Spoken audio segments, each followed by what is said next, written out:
Hello students, welcome to Science Brilliance Academy. आज हम start करने वाले हैं क्लास 8 साइंस का एक बहुत इम्पॉर्टेंट चैप्टर एक्सप्लोरिंग फोर्सेस। और मैं आपको प्रॉमिस करती हूँ कि इस वीडियो के एंड तक आपको फोर्स का कॉन्सेप्ट 110% क्लियर हो जाएगा। So let's start. What would happen if there were no gravity on Earth? सोचिए कभी, एक इंटरेस्टिंग क्वेश्चन के साथ स्टार्ट करते हैं इसे कि अगर अर्थ पर ग्रेविटी ही ना होती तो क्या होता? क्या हम ग्राउंड पर खड़े रह पाते? क्या चीज़ें अपनी जगह पर टिक पाती? बिल्कुल नहीं। इसका मतलब फोर्स हमारी डेली लाइफ का एक बहुत इम्पॉर्टेंट पार्ट है। This shows how important force is in our daily life. Introduction to force. In our daily life, we push, pull, lift, and move objects. All these actions involve the application of force. Force is an essential part of every movement and activity around us. हम रोज force use करते हैं जब हम door push करते हैं, जब bag lift करते हैं, जब बॉल को किक करते हैं। इन सब सिचुएशन में एक कॉमन चीज़ होती है, दैट इज़ फोर्स। पर आखिर फोर्स होता क्या है, चलिए समझते हैं। Definition of force. Force is defined as a push or a pull acting on an object. A force can change the state of rest or motion of an object. It can also change the shape or size of an object. SI unit of force is Newton. Force को define किया जाता है as a push or a pull acting on an object. Simple words में, जब भी हम किसी object को धक्का देते हैं या खींचते हैं तो हम फोर्स अप्लाई कर रहे होते हैं. फोर्स किसी ऑब्जेक्ट के मोशन या शेप को चेंज कर सकता है और इसका SI यूनिट न्यूटन है. ठीक है. Effects of force. A force can produce the following effects. It can start the motion of an object. It can stop a moving object. It can change the speed of an object. It can change the direction of motion. It can change the shape और size of an object. ठीक है. तो force का कुछ important effects ऐसे होते हैं. Force किसी ऑब्जेक्ट को मूव कर सकता है. फोर्स किसी मूविंग ऑब्जेक्ट को रोक सकता है. फोर्स स्पीड चेंज कर सकता है, डायरेक्शन भी चेंज कर सकता है और शेप भी चेंज कर सकता है. इसका मतलब फोर्स बहुत पावरफुल कॉन्सेप्ट है. ठीक है. Force can change shape. When force is applied to soft objects, their shape changes. Example, pressing a sponge or stretching a rubber band. This shows that force is not only related to motion but also to shape. ठीक है. Force सिर्फ motion ही नहीं, shape भी change करता है. जैसे अगर आप स्पॉन्ज को प्रेस करते हो या रबर बैंड को स्ट्रेच करते हो तो उनकी शेप चेंज हो जाती है. ये भी फोर्स का इफेक्ट है. Next, type of forces. Force are broadly classified into two types. Contact forces, forces that act on only when objects are in physical contact, and non-contact forces, forces that can act without any physical contact. अब हम force के type समझेंगे. Forces दो type के होते हैं, contact forces, non contact forces. अब इन्हें डिटेल्स में समझते हैं. Contact forces. Contact forces require physical interaction between objects. These forces act only when two objects touch each other. Example, muscular forces and frictional forces. Contact force वो force होते हैं जो तभी एक्ट करते हैं जब दो ऑब्जेक्ट्स एक दूसरे को टच करते हैं यानी फिजिकल कांटेक्ट ज़रूरी होता है। इसके मेन एग्जाम्पल्स हैं मस्कुलर फोर्स और frictional force. Muscular force. Muscular force is the force exerted by the muscles of human or animals. It is a contact force because it requires physical touch. Example include lifting a bag, pushing a cart, or pulling a rope. Okay? Muscular force वो force होता है जो जब हम अपनी muscles के through apply करते हैं, जैसे बैग उठाना, टेबल पुश करना, रोप पुल करना, ये एक कॉन्टैक्ट फोर्स है क्योंकि इसमें डायरेक्ट टच होता है। Frictional force. Frictional force is the force that opposes the motion of an object. It acts between two surfaces that are in contact. It always acts in the opposite direction of motion. Friction एक ऐसा force है जो motion को oppose करता है, यानी जब भी कोई ऑब्जेक्ट मूव करता है फ्रिक्शन उसके अपोजिट डायरेक्शन में लगता है, इसलिए ऑब्जेक्ट धीरे हो जाता है या रुक जाता है। Factors affecting friction. Nature of surfaces rough और smooth, force pressing the surface together. Rough surfaces produce more friction than smooth surfaces. Friction किन चीज़ों पे डिपेंड करता है? सबसे पहला सरफेस का नेचर। रफ सरफेस तो ज़्यादा फ्रिक्शन, स्मूथ सरफेस तो कम फ्रिक्शन, और दूसरा कितना फोर्स सरफेस को प्रेस कर रहा है। Advantages of friction. It helps us to walk without slipping. It allows us to write on paper. It helps vehicles to move safely on road.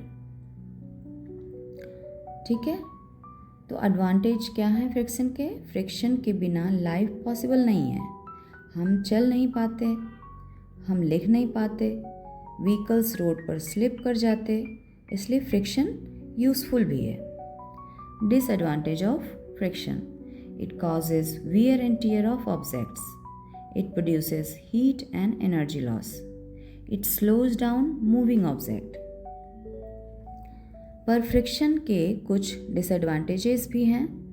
ये wear and tear करता है, heat produce करता है और energy waste करता है, इसलिए हम फ्रिक्शन को कंट्रोल करना चाहिए।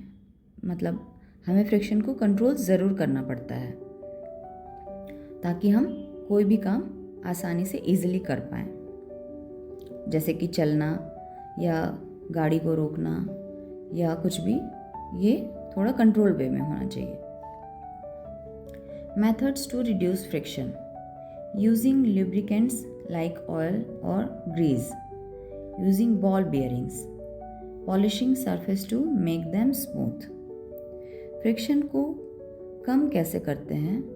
ऑयल या ग्रीस यूज़ करके, बॉल बियरिंग्स यूज़ करके, सरफेसेस को स्मूथ बना के, ये सब मेथड्स फ्रिक्शन रिड्यूस करता है।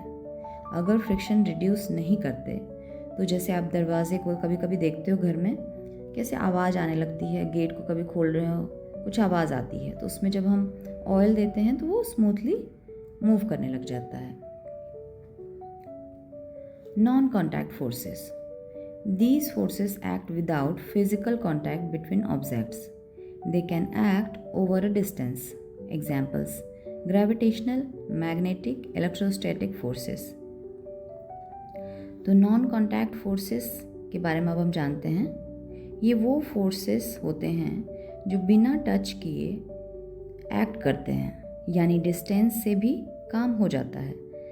इसके एग्जाम्पल्स हैं gravity, magnetic force, electrostatic force. अब ग्रेविटेशनल फोर्सेस के बारे में समझते हैं। Gravitational force is the force of attraction between any two objects in the universe. Every object attracts every other object. The earth attracts objects towards its center. Example: falling of an apple from a tree. ठीक है, तो gravitational force एक attractive force होता है। हर object दूसरे object को attract करता है। अर्थ हमें अपनी तरफ खींचती है, इसलिए ऑब्जेक्ट्स नीचे गिरते हैं। इसी को ग्रेविटी कहते हैं। Magnetic force. Magnetic force is the force exerted by a magnet on magnetic materials. It can attract or repel objects. It acts without physical contact. Example, a magnet attracting iron nails. Magnetic force magnets के द्वारा लगाया जाता है। Magnet कुछ materials को attract करता है जैसे कि आयरन, और कभी कभी रिपेल भी करता है। ये भी बिना टच के एक्ट करता है। Electrostatic force. Electrostatic force is the force between electrically charged objects. It can be attractive or repulsive. It is produced due to static electricity. Example, charged balloon attracting small paper pieces. Okay, electrostatic force charged object के बीच होता है। जैसे अगर आप balloon को रब करो और पेपर के पास ले जाओ तो पेपर अट्रैक्ट हो जाता है। ये स्टैटिक इलेक्ट्रिसिटी का इफेक्ट है। Force can act at a distance. Some forces do not require contact to act. These forces can influence objects from a distance. Example, gravity and magnetism. ठीक है, तो कुछ फोर्सेस बिना कांटेक्ट के बिना भी एक्ट करते हैं, जैसे ग्रेविटी और मैग्नेट। ये डिस्टेंस से भी ऑब्जेक्ट को अट्रैक्ट करते हैं, इसलिए इन्हें नॉन कांटेक्ट फोर्सेस कहते हैं। Net force. When multiple forces act on an object the total force is called net force. If forces act in the same direction they add up. If they act in opposite directions they subtract. ठीक है, जब एक object पर multiple forces लगते हैं तो हम net force calculate करते हैं। अगर फोर्सेस सेम डायरेक्शन में है ऐड करते हैं, अपोजिट डायरेक्शन में है सब्सट्रैक्ट करते हैं। इससे फाइनल इफेक्ट पता चलता है। Balanced and unbalanced forces. Balanced forces do not change the state of motion. ठीक है, unbalanced forces causes a change in motion. Example, tug of war. Balanced forces का मतलब है फोर्स इक्वल है, मोशन चेंज नहीं होता। अनबैलेंस्ड फोर्सेस का मतलब है फोर्सेस अनइक्वल है, मोशन चेंज होता है। यही मोशन का मेन रीज़न है। जैसे कि आप टग ऑफ वॉर में देखते हो कि एक रस्सी को दो साइड से, जो एक लाइन के आर पर कुछ लोग खड़े होते हैं, एक रस्सी को दोनों तरफ के लोग खींचते हैं। तो एक साइड के लोग, अगर 4-5 लोग हैं तो वो एक साइड खींच रहे हैं तो उनका फोर्स एड अप हो जाएगा, और उधर अपोजिट साइड के लोगों का फोर्स एड अप हो जाएगा। और बाकी अगर अपोजिट साइड के हैं तो उनका सब्सट्रैक्ट होगा। मीन्स सेम साइड के फोर्सेस एड अप और अपोजिट साइड के फोर्सेस सब्सट्रैक्ट। ठीक है, अब किसी के अगर कोई ज़्यादा पावरफुल निकला, उसने ज़्यादा फोर्स लगा दिया तो ये अनबैलेंस्ड फोर्स हो जाएगा और रोप उनकी तरफ ही खिंच जाएगी। और अगर दोनों सेम पावर के साथ, फोर्स के साथ खींच रहे हैं तो रस्सी अपने जगह पे ही रहेगी और मोशन में कोई चेंज नहीं होगा। Pressure. Pressure is defined as force acting per unit area. It depends on the area over which force is applied. Smaller area, more pressure. Larger area, less pressure. ठीक है, प्रेशर का formula ही ये होता है force upon area. इसलिए क्योंकि area denominator में है तो एरिया जितना ज़्यादा होगा उतना प्रेशर कम होगा। ठीक है, प्रेशर का कॉन्सेप्ट बहुत इम्पॉर्टेंट है। प्रेशर डिफाइन होता है as force acting per unit area, यानी सेम फोर्स अगर छोटी एरिया पर लगे तो प्रेशर ज़्यादा होता है और बड़ी एरिया पर लगे तो प्रेशर कम हो जाएगा। Applications of pressure. Sharp knives cut easily due to high pressure. Camels have broad feet to reduce pressure on sand. School bags with wide straps reduce pressure on shoulder. Pressure के real life examples देखो. Sharp knife easily cut करता है. High heels ज़्यादा pressure डालती है. वहीं camels के wide feet उन्हें सैंड में धंसने से बचाते हैं. हाई हील्स देखो बिल्कुल एकदम वो पेंसिल हिल होती है ना, तो वो अगर रेत पे चलेंगे तो वो धंस जाएगी. लेकिन कैमल का फीट जो होता है वाइड होता है, तो वो ईजिली अपने प्रेशर को कम कर सकता है. उसकी पूरे बॉडी के फोर्स जितना लग रहा है उसको कम कर देता है, क्योंकि उसका फीट जो है वाइडर है, इसलिए वो आसानी से सैंड पे चल सकता है. ये सब प्रेशर के एप्लीकेशंस हैं. Instruments to measure pressure. Barometer. A barometer is an instrument used to measure atmospheric pressure. इसको आप याद रखना अच्छे से. A barometer is an instrument used to measure atmospheric pressure. It helps in studying weather and altitude changes. Common types include mercury barometer and aneroid barometer. Second, manometer. A manometer is an instrument used to measure the pressure of gases in a closed container. It consists of a U-shaped tube filled with a liquid. The difference in liquid levels indicates the pressure. Pressure gauge. A pressure gauge is an instrument used to measure the pressure of liquids or gases in machines. It is commonly used in tires, gas cylinders and industrial equipment. जैसे कि आप कभी कभी car लेकर अगर वो petrol pump पे जाते होगे तो चेक करवाते होगे कि टायर में एयर प्रेशर कितना है, तो यही प्रेशर गेज का यूज़ होता है वहाँ पे. अब fourth number, sphygmomanometer. A sphygmomanometer is an instrument used to measure blood pressure in the human body. It is commonly used by doctors in hospitals and clinics. तो sphygmomanometer का use किया जाता है किसी पेशेंट के ब्लड प्रेशर को मापने में, कि कहीं उनका हाई बीपी तो नहीं है, लो बीपी तो नहीं है. इसके अकॉर्डिंग वो उनको मेडिसिन देते हैं. ठीक है. अब think and answer. Why do objects fall towards the earth. अब आप सोचो इसके बारे में और बताओ मुझे. Why do we use lubricants in machines. Why is friction necessary for walking. ठीक है. अब आप ये सोचोगे कि कैसे हुआ, तो ये हमने शुरुआत में देखा था कि क्यों ऑब्जेक्ट अर्थ की तरफ चले आते हैं. तो ड्यू टू अर्थ ग्रेविटी. और why do we use lubricants in machines, ताकि हम फ्रिक्शन को कम कर सकें. ठीक है.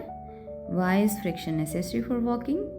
अगर फ्रिक्शन नहीं होगा तो स्लिपरी सरफेस पे हम ईजिली फिसल जाएंगे, चल नहीं पाएंगे. ठीक है. अब summary. Force is a push और पुल. It changes motion and shape. Two types, contact and non-contact forces. Friction and pressure are important concepts. ठीक है. तो जो फ्रिक्शन है वो यूज़फुल भी है और हार्मफुल भी, और प्रेशर फोर्स पर यूनिट एरिया. अगर ये कॉन्सेप्ट्स क्लियर हैं तो आपका बेस स्ट्रॉन्ग है. Thank you. अगर आपको ये वीडियो पसंद आया हो तो लाइक ज़रूर करें, अपने फ्रेंड्स के साथ शेयर करें और साइंस ब्रिलियंस एकेडमी को सब्सक्राइब करना ना भूलें. मिलते हैं नेक्स्ट पार्ट में, जहां हम और एडवांस्ड कॉन्सेप्ट कवर करेंगे. Thank you.